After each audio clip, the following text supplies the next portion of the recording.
আরেকবার রিপিট করছি, বললাম solve the following LPP graphically, দিয়ে বললাম max Z is equal to 5x1 plus 7x2 subject to 3x1 plus 8x2 lesser equal to 12, x1 plus x2 lesser equal to 2 আর 2x1 less or equal to 3, আর তলায় থাকবে তোর নন negativity restriction মানে x1 x2 greater equal to 0। এবার দেখ ভালো করে খেয়াল করে দেখ, এই জিনিসটাকে তোকে গ্রাফিক্যাল মেথড ইউজ করে সমাধান করতে হবে। এবার তোরা যখন অসমীকরণের গ্রাফ গুলো আঁকতিস তখন কি করতিস মনে আছে জিনিসগুলো বা প্রসেসটা কি করতিস বল দেখি? বল দেখি কি করতিস অসমীকরণের গ্রাফ যখন আঁকতিস? বল। প্রথমে অসমীকরণটাকে সমীকরণ করে নিতাম। হ্যাঁ, তার মানে এই যে ইনইকুয়ালিটি গুলো দেখতে পাচ্ছিস, ঠিক আছে, যেটাকে আমরা বলছি কি না সেট অফ কনস্ট্যান্টস, সেই সেট অফ কনস্ট্যান্টস বা ইনইকুয়ালিটি গুলোকে আমাদের কি করতে হবে না সবগুলোকে আগে ইকুয়াল টু টাইপ করে নিতে হবে, দিয়ে তারপরে কি করতিস? তারপরে স্যার ওই অসমীকরণ যেরকম আছে সেরকম অনুযায়ী 0 0 বসাবো x1 এর x2 এর জায়গায়, দিয়ে যদি স্যাটিসফাই করে না না তাহলে না হয়নি। তারপর কি করতাম কে বলতে পারবি? এইগুলোকে সমীকরণের আগে লিখে নিতাম, দিয়ে তারপর কি করতাম? তারপরে স্যার গ্রাফটা আঁকতাম প্রথমে। আর কেউ? পয়েন্ট বসিয়ে পজিটিভ না নেগেটিভ রে?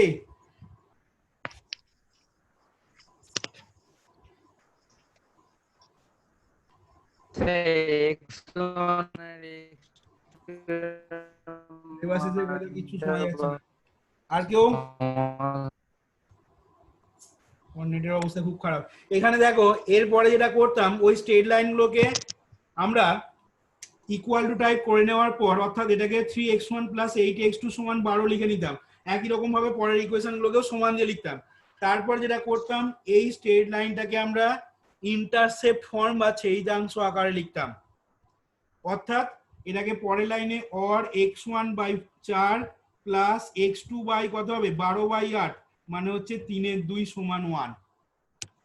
একই রকম ভাবে বাকি দুটো স্ট্রেট লাইনকেও এরকম সমীকরণ আকারে লিখে ইন্টারসেপ্ট ফর্ম বা ছেদিতাংশ আকারে নিয়ে আসতে হবে। এবার ছেদিতাংশ আকারে কেন নিয়ে আসছি না, ছেদিতাংশ আকারে নিয়ে আসার কারণ হচ্ছে এই যে x1 অ্যাক্সিস এবং x2 অ্যাক্সিসকে ওই যে লাইনটা, সেই লাইনটা ছেদ করছে কোথায় না 4,0 আর 0,3/2 পয়েন্টে। তার মানে আমাদের যেটা করতে হবে এরপরে তোমার এমনি প্লেন পেপারেতে 4,0 পয়েন্টটাকে প্লট করতে হবে আর 0,3/2 পয়েন্টটাকে প্লট করে ওইটাকে একটা স্ট্রেট লাইন দিয়ে যোগ করব। অবশ্যই এখানে পেন ইউজ করবি না, অবশ্যই পেন্সিল স্কেল রাখতে হবে এখানে। এরপরে কি করব না ওই পয়েন্টগুলোকে প্রত্যেকটা পয়েন্টকে প্লট করে নিলাম, ঠিক আছে। একই রকম ভাবে এটাকেও তোর সমীকরণ আকারে লিখে নেবো, এটাকেও একটা সমীকরণ আকারে লিখে নিয়ে পয়েন্টগুলোকে আগে পরপর প্লট করে নিলাম ছবিটা দিয়ে। দেখতে হবে যেটা মেন যেটা কাজ এখানে সেটা হচ্ছে সমাধান অঞ্চলটাকে চিহ্নিত করা। আচ্ছা আগে অ্যান্সারটা লেখ, তারপরে আসছি স্টেপ বাই স্টেপ বলছি। তাহলে এই হচ্ছে অঙ্কটা, এবার লেখ এর অ্যান্সারটা এইভাবে লেখ। Consider the set of rectangular axes OX1 and OX2। প্রথম অঙ্কটা করাচ্ছি বলে একটু লিখিয়ে লিখিয়ে করাচ্ছি, ঠিক আছে, এত কথা না লিখলেও বা এত কথা না বললেও চলবে। Consider the set of rectangular axes OX1 and OX2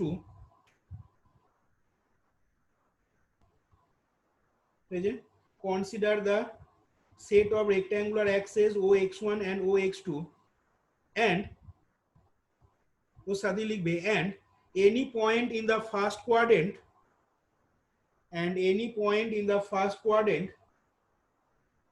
satisfies the condition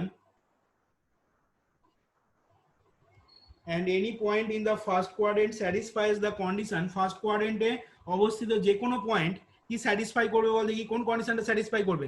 এই যে এই কন্ডিশনটা দেখ, and any point in the first quadrant satisfies the condition ছোট হাতের x1, x2 greater equal to 0। Full stop দাও। এবার লেখো in this coordinate system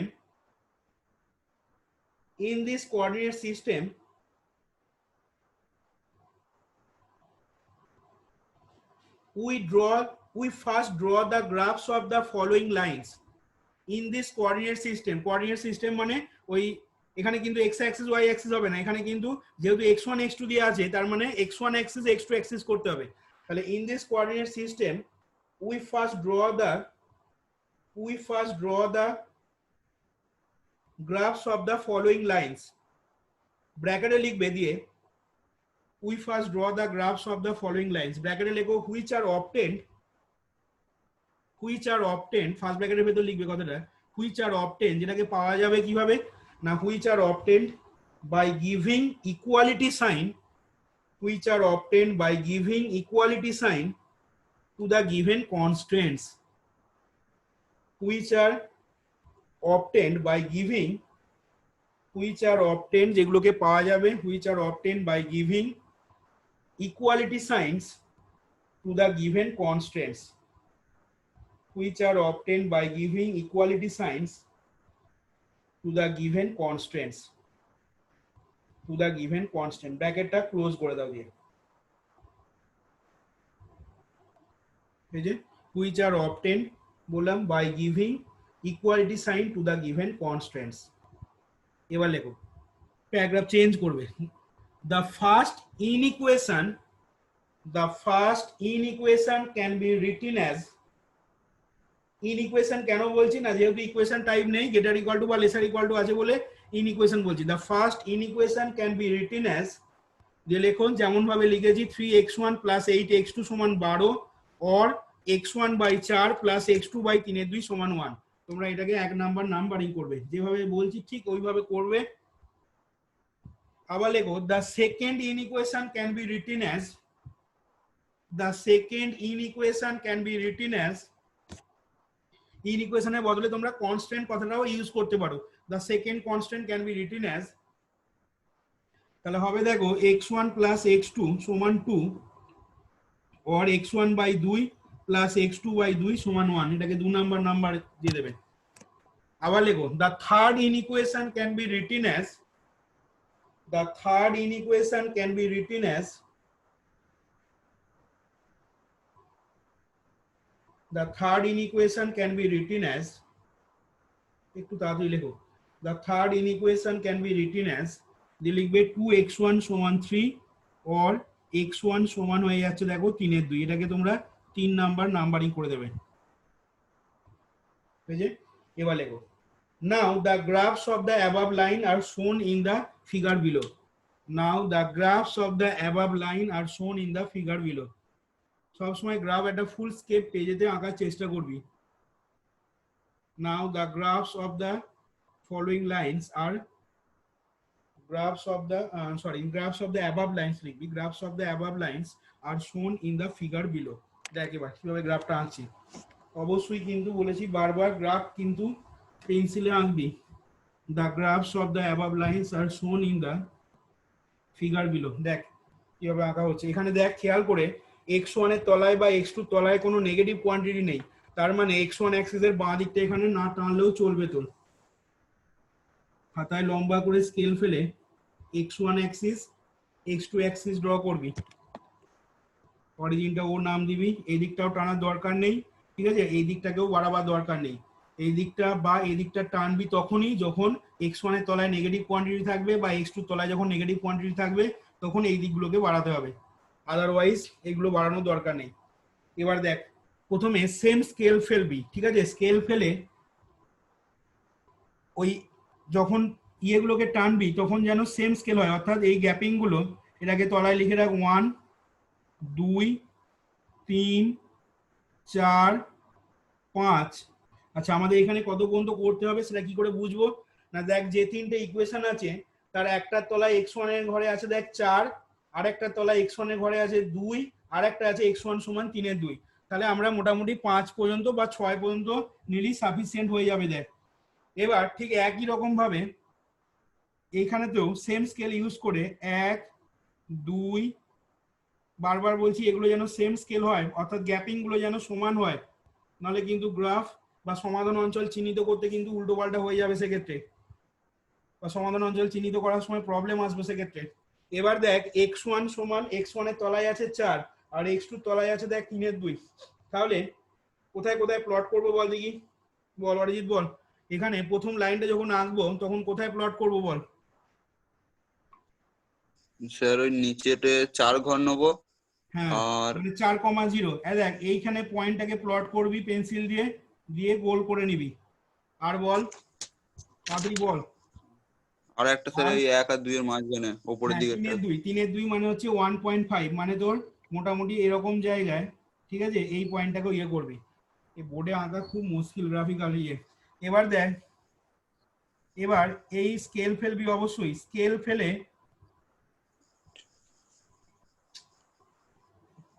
আঁকা ডিফিকাল্ট। ঠিক আছে, এরকম দেখ একটা লাইন যাবে, দেখ এই লাইনটার পাশে তোরা লিখে নে 1 নাম্বার লাইন বলে। এই যে যেমন ভাবে দেখালাম, দেখ এর পাশে 1 নাম্বার লাইন বলে নামকরণ করবি।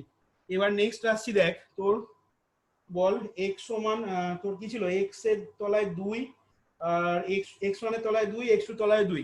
তাহলে দেখ এখানে পয়েন্টটা কি হবে, না এখানে দেখ পয়েন্টটা হবে 2 2। তাহলে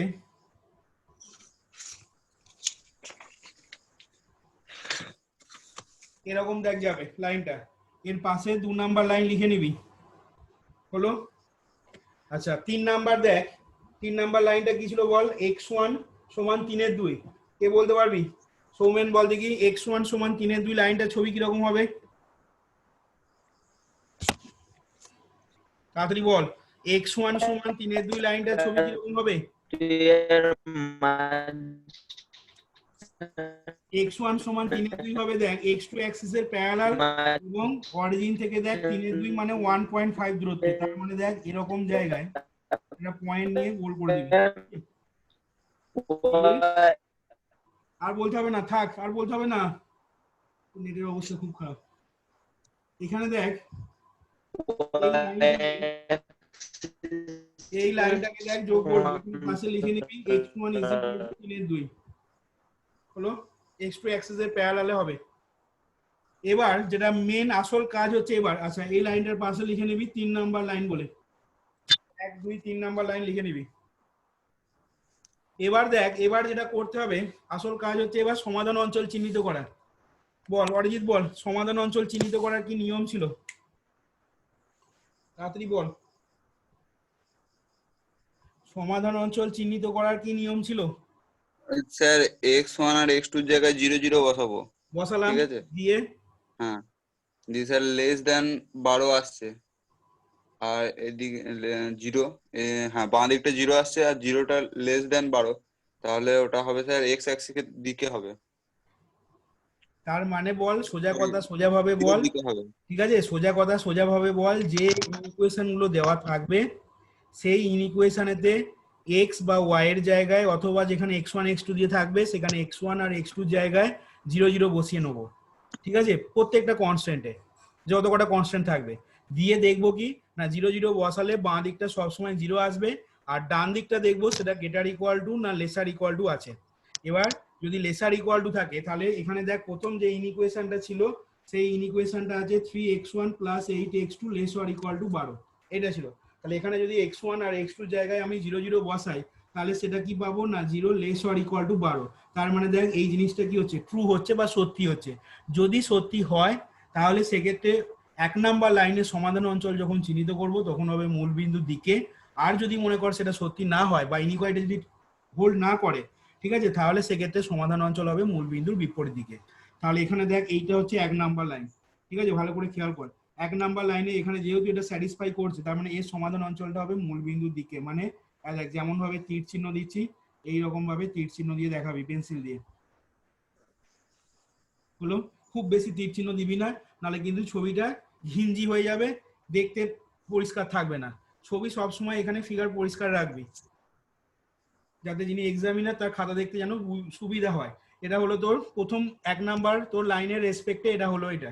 এবার নেক্সট আসছি, দেখ তারপরে যেটা লাইনটা আছে x1 + x2 ≤ 2, এখানে যদি 0 0 বসাই তাহলে দেখ সেক্ষেত্রেও 0টা ≤ 2, মানে এটাও দেখ সত্যি হচ্ছে। তার মানে 2 নাম্বার লাইনটারও সমাধান অঞ্চল কোন দিকে হবে না মূল বিন্দুর দিকে। দেখ 2 নাম্বার লাইন ছিল আমাদের এইটা, সেজন্য দেখ 1 2 3 করে তোর লিখে নিয়েছি লাইনগুলো।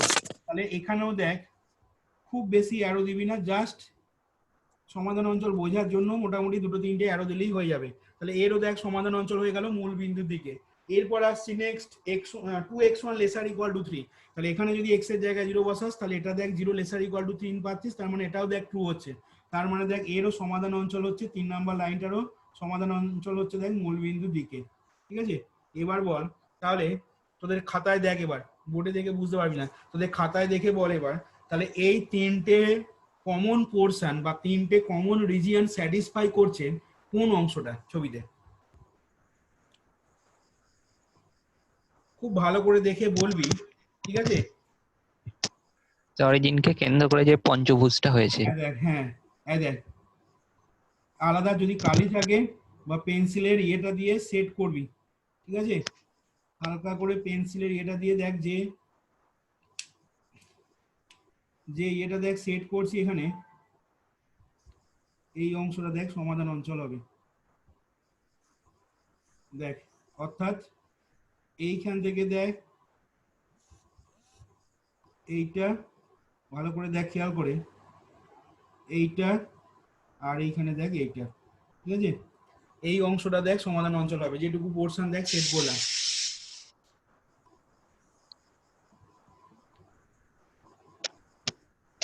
এক মিনিট দাঁড়া, ল্যাপটপের চার্জ শেষ হয়ে গেছে। তাহলে দেখ এখানে দেখ এই পোরশনটা, এটা নাম দিলাম দেখ ও এ, ঠিক আছে, এটাকে নাম দিয়ে ও এ বি সি ডি, ঠিক আছে, ও এ, এটা দাও সুইচটা অন করো, ও এ বি সি ডি নাম দিয়ে দিবি, সুইচটা দাও, ঠিক আছে। তাহলে এবার দেখ এইটা হলো তোর সমাধান অঞ্চলটা।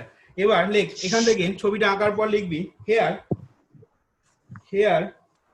the region satisfied by the given constraints, here the region satisfied by the given constraints,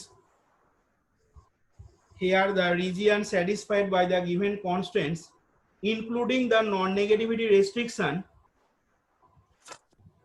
here the region satisfied by the given constraints including the non-negativity restriction,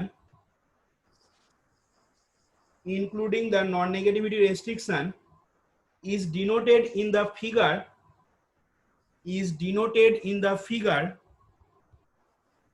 here the region satisfied by the given constraints including the non-negativity restriction is denoted in the figure by the shaded region, SHADED, এই যে সেটা set করেছি, এই যে including the non-negativity restriction is denoted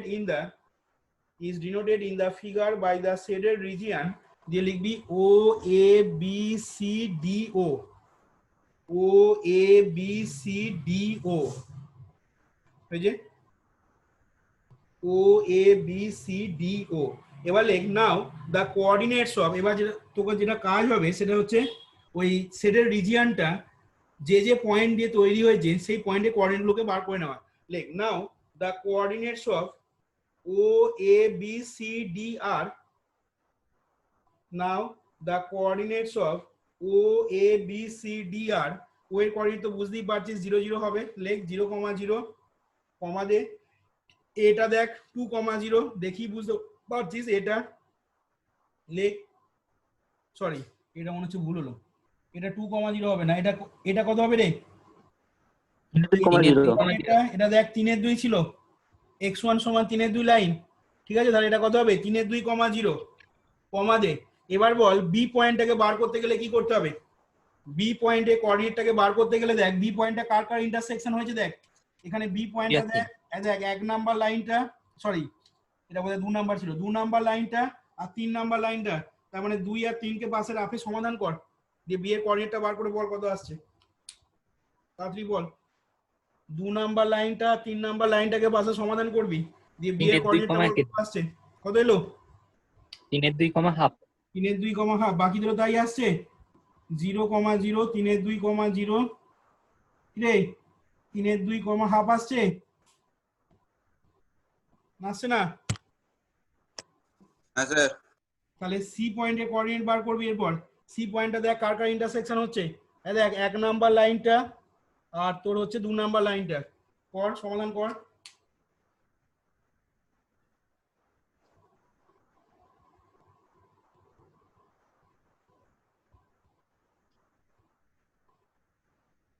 তাড়াতাড়ি কর। 4.5, 6.5। হ্যাঁ বল। 4.5, 6.5। 4.5, 6.5 বলছে, দেখ তো রে বাকিরা আসছে কিনা। 4.5, 6.5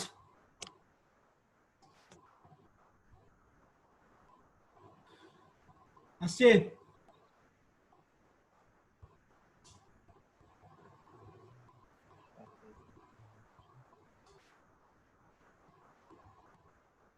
বল রে কেউ বল রে আসছে কিনা। করছি।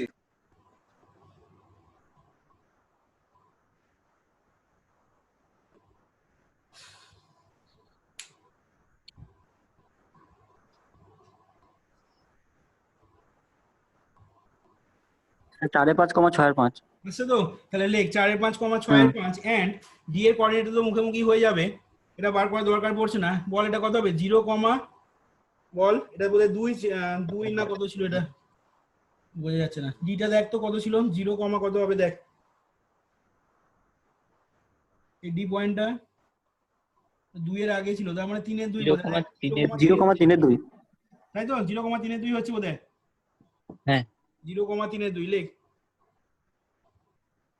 এবার দেখ, এবার যেটা করব, তোরা একটা টেবিলের মতো করে নে পাশেতে তলাতে। এখানে বাঁ দিকে লিখবি পয়েন্টস, ঠিক আছে, আর এদিকে লেখ ভ্যালু অফ জেড।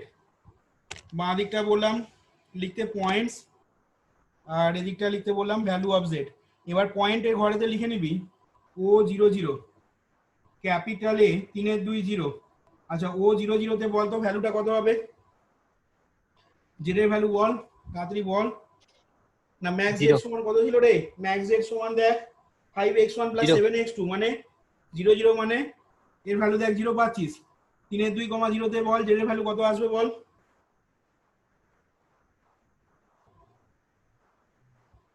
বল 15/2। হ্যাঁ 15-2। হ্যাঁ 15-2। 15-2। আচ্ছা বি পয়েন্টের কোঅর্ডিনেট বল 3-2, হাফ। 3-2, হাফেতে বল কত বেরিয়েছে জেডটা, এখানে কত লিখবো বল? 11। 11, তাই তো? হ্যাঁ আচ্ছা 11। দেখ সিটা কত ছিল বল, সিটা ছিল 4.5, 6.5। আচ্ছা এখানে বল এর ভ্যালুটা কত লিখবো বল?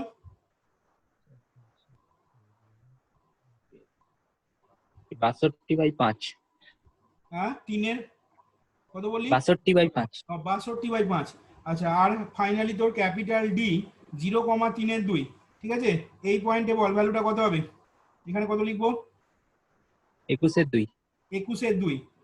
এই যে এবার লেখ টেবিলটাকে এখানে সুন্দর করে ছকের মতো করে একটা টেবিল এরকম ভাবে করে নিবি, প্রত্যেকটা অঙ্কেতেই এইভাবে করবি যেমন ভাবে দেখাচ্ছি। এবার লেখ the values of the cost function z, the values of the cost function z, the values of the cost function z at the point O, capital O, A, B, C, D are shown in the above table. আবার বলছি the values of the cost function z at the points O, A, B, C, D are shown SHOWN shown in the above table. এই যে আর shown in the above table। এবার লেখ hair, তাহলে বুঝতেই পারছিস ম্যাক্সিমামটা কোথায় অকার করছে বল। দেখ সি পয়েন্টে কি রে, হ্যাঁ স্যার। এখানে লেখ here Z max is equal to, Z লিখে এই যে তলায় এরকম লিখবি Z max is equal to 62/5 and the solution is, here z max is equal to 62/5 and the solution to the LPP is, তাহলে সলিউশন কোনটা হয়ে যাবে না 62/5টা কার রেসপেক্টে পেয়েছিস, x1 টা দেখ 4/5 আর x2 টা হচ্ছে 6/5। তাহলে লেখ and the solution of the LPP is দিয়ে লিখে দে x1 সমান 4/5 কমা x2 সমান 6/5। দেখ এখানে অঙ্কটা কমপ্লিট হলো। তাহলে এবার যদি কোথাও কোনো কোশ্চেন থাকে বল কারণ।